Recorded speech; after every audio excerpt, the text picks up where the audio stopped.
শিক্ষক নিয়োগ দুর্নীতিকাণ্ডের মাঝেই আরজিকর কাণ্ডে তোলপাড় একেবারে গোটা রাজ্য। আরজিকরের তরুণী চিকিৎসককে খুন এবং ধর্ষণ কাণ্ডে রীতিমতো 8 মাসেও কাটেনি অচল অবস্থা। 8 মাস পরও বিচার পায়নি নির্যাতিতা, এমনই কিন্তু দাবি তার পরিবারের। মেন অভিযুক্ত সঞ্জয় রায়কে মৃত্যু কারাদণ্ডের নির্দেশ দিল সিবিআই। চিহ্নিত করলেও আরও একাধিক ব্যক্তি এর সঙ্গে যুক্ত আছে, আরও একাধিক প্রভাবশালীরা যুক্ত আছে, এমনই কিন্তু দাবি নির্যাতিতার পরিবারের এবং আন্দোলনরত জুনিয়র চিকিৎসকদের। তার মধ্যেই আরজিকর কাণ্ডে যখন হইচই পড়েছিল গোটা রাজ্যে, চারিদিকে যখন বিক্ষোভ আন্দোলন একেবারে সংগঠিত হয়েছিল, ঠিক তখনই কিন্তু কলকাতার পুলিশ কমিশনার ছিলেন বিনীত গোয়েল। আর এই তদন্ত কিন্তু প্রথম করছিল কলকাতা পুলিশ। আরজিকর কাণ্ডে নাম জড়িয়েছিল বিনীত গোয়েলেরও। চরম ফ্যাসাদে পড়েছিলেন বিনীত গোয়েল। বিনীত গোয়েলকে গ্রেপ্তারি এবং তার বিরুদ্ধে এফআইআর দায়ের নিয়ে মামলা দায়ের হয় কলকাতা হাইকোর্টে। আর সেই মামলারই কিন্তু আজ শুনানি ছিল কলকাতা হাইকোর্টে। বিনীত গোয়েলের বিরুদ্ধে এফআইআর এবং বিনীত গোয়েলকে গ্রেপ্তার করতে হবে সেই দাবির শুনানিতে একেবারে চরম নির্দেশ বিচারপতির। এই মুহূর্তের সবচেয়ে বড় খবর, আরজিকর কাণ্ডের পরপরই বড় ধাক্কা খেয়েছিলেন বিনীত গোয়েল। একদিকে যেমন তার বিরুদ্ধে তাকে গ্রেপ্তারির দাবিতে কলকাতা হাইকোর্টে মামলা দায়ের হয়েছিল, ঠিক তেমনই কিন্তু তাকে কলকাতার পুলিশ কমিশনার পদ থেকে সরিয়ে দিতে হবে, এমনই কিন্তু দাবি তুলে আন্দোলন চালাচ্ছিলেন জুনিয়র চিকিৎসকরা। জুনিয়র চিকিৎসকদের আন্দোলনের চাপে পড়ে রাজ্যের মুখ্যমন্ত্রী মমতা ব্যানার্জি অবশেষে বিনীত গোয়েলকে সরানোর দাবি মেনে নেন।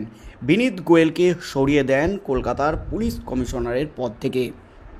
তবে তাতেও শেষ রক্ষা হয়নি বিনীত গোয়েলের। আরজিকর কাণ্ডে ফের চরম ফ্যাসাদে বিনীত গোয়েল। বিনীত গোয়েলের বিরুদ্ধে উঠেছে বিস্ফোরক অভিযোগ।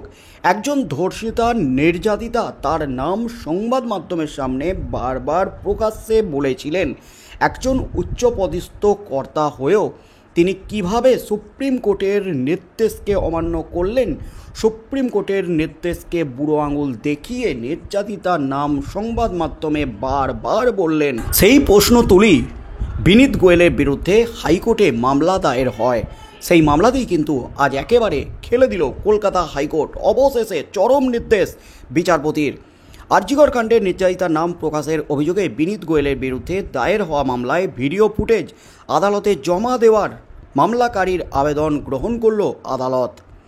একেবারে চরম সিদ্ধান্ত। মামলাকারী যে আবেদন করেছিলেন, বিনীত গোয়েল যে নির্যাতিতার নাম বারবার প্রকাশ্যে বলেছেন, সেটার প্রমাণ আছে সংবাদ মাধ্যমের ভিডিও ক্লিপে।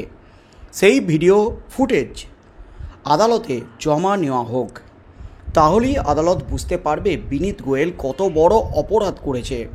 যেখানে সুপ্রিম কোর্টের পর্যন্ত নির্দেশ আছে একজন ধর্ষিতার নাম, নির্যাতিতার নাম প্রকাশ্যে বলা যাবে না, সেখানে সংবাদ মাধ্যমের সামনে একজন উচ্চ পদস্থ আধিকারিক হয়ে, পুলিশ কর্তা হয়ে কিভাবে বললেন, এই প্রশ্ন উঠে গেছে। এবং মামলাকারীর আবেদনের প্রেক্ষিতে আজ কিন্তু বিচারপতি নির্দেশ দিলেন বিনীত গোয়েলের যে বিরুদ্ধে অভিযোগ, সেই অভিযোগের ভিত্তিতে মামলাকারীর দায়ের হওয়া মামলায় ভিডিও ফুটেজ সংবাদ মাধ্যমকে আদালতে জমা দিতে হবে। সংশ্লিষ্ট সংবাদ মাধ্যমকে মামলায় যুক্ত করার নির্দেশ দিয়েছেন বিচারপতি রাজা শেখর মান্থার ডিভিশন বেঞ্চ। এই মুহূর্তের সবচেয়ে বড় খবর, বিচারপতি রাজা শেখর মান্থা রীতিমতো খেলে দিলেন বিনীত গোয়েলের মামলায়। এদিকে আবার মামলার গ্রহণযোগ্যতা নিয়ে প্রশ্ন তুলে হলফনামা জমা দিল রাজ্য।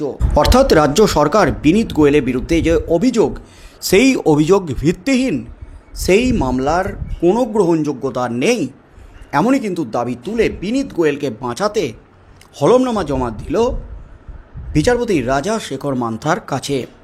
একসময় প্রধান বিচারপতি মামলাটি ব্যক্তিগত কারণ দেখিয়ে সরে দাঁড়ান। তারপর মামলা যায় বিচারপতি রাজা শেখর মান্থার এজলাসে। 6ই মে মামলার পরবর্তী শুনানি। সুপ্রিম কোর্টের নির্দেশের পরও কেন নির্যাতিতার নাম উল্লেখ, তা নিয়ে বিনীত গোয়েলের বিরুদ্ধে মামলা দায়ের হয়। শুধু মামলা দায়ের হয় নয়, শুধু মামলাই নয়, বিনীত গোয়েলকে গ্রেপ্তার করতে হবে, তার বিরুদ্ধে এফআইআর দায়ের করতে হবে, এমনই কিন্তু দাবি ছিল মামলাকারীর। গত বছর সেপ্টেম্বর মাসে কলকাতা হাইকোর্টের দ্বারস্থ হন অমৃতা পাণ্ডে নামে এক আইনজীবী। তার অভিযোগ, শীর্ষ আদালতের নির্দেশের পরও পুলিশ কমিশনার তা অগ্রাহ্য করে নাম জানিয়েছে মিডিয়াকে। উল্লেখ্য, আরজিকর মামলায় প্রথম থেকেই তদন্ত করছেন পুলিশ কমিশনার বিনীত গোয়েল। এই মামলায় পুলিশি তদন্ত নিয়ে একাধিকবার অভিযোগ উঠেছে। সে অভিযোগ নির্যাতিতার বাবা মা থেকে শুরু করে আন্দোলনকারী জুনিয়র চিকিৎসকরা সকলেই করেছেন। সুপ্রিম কোর্টে এই মামলা চলাকালীন প্রধান বিচারপতি স্পষ্ট করেছিলেন, কোনোভাবেই নির্যাতিতার ছবি, নাম, অবয়ব সামনে আনা যাবে না। কিন্তু তারপরও সংবাদ মাধ্যমের সামনে ঘটনার বর্ণনা দিতে গিয়ে নির্যাতিতার নাম সামনে এনে ফেলেছিলেন পুলিশ কর্তা বিনীত গোয়েল। আর সেই অপরাধী বিনীত গোয়েলকে নিশানা করে তার বিরুদ্ধে এফআইআর দায়ের এবং তাকে গ্রেপ্তারের দাবি তুলে কলকাতা হাইকোর্টে মামলা দায়ের হয়েছিল। প্রথম মামলা চলছিল প্রধান বিচারপতি টিএস শিবজ্ঞানমের এজলাসে, কিন্তু মাসখানেক আগে প্রধান বিচারপতি চরম সিদ্ধান্ত নেন। ব্যক্তিগত কারণ দেখিয়ে এই মামলা থেকে সরে দাঁড়ান তিনি, কারণ মামলাটি একটি গুরুত্বপূর্ণ জায়গায় ছিল। একজন পুলিশ কর্তা, উচ্চপদস্থ পুলিশ আধিকারিক, তার বিরুদ্ধে মামলা, এবং সেই মামলাতে ব্যক্তিগত কারণ দেখিয়ে সরে দাঁড়ান প্রধান বিচারপতি এবং মামলাটি পাঠান বিচারপতি রাজাশেখর মান্থার ডিভিশন বেঞ্চে। তারপর এই মামলায় অবশেষে শুনানির জন্য উঠল আজ বিচারপতি রাজাশেখর মান্থার ডিভিশন বেঞ্চে। প্রথম শুনানিতেই কিন্তু খেলে দিলেন বিচারপতি রাজাশেখর মান্থা। অবশেষে মামলাকারীর যে আবেদন, সেই আবেদন গৃহীত হলো।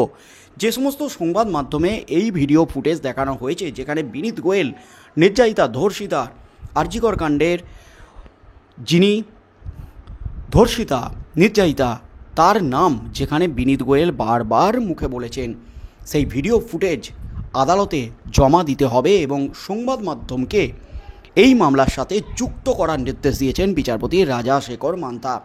এরপর মে মাসে উঠতে চলেছে এই মামলাটি।